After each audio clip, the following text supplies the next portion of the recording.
Hello, my name is John Carlos Silva Ruiz. The effects of technology on the environment.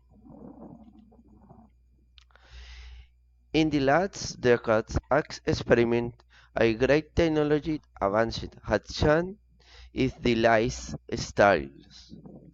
With relation to negative impact, we can halt in the course of the what's indiscriminate exploitation of mineral resources generating river pollution and flying on the streets.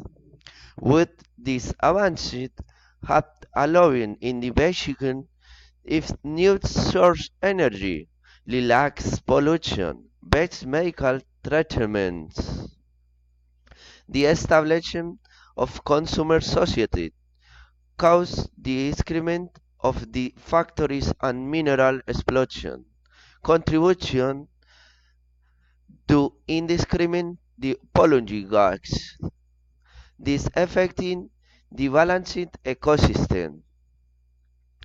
This advanced technology had caused contamination for reactive materials that are not properly discarded indirectly the lands in some region for securing for natural resources as vital is water.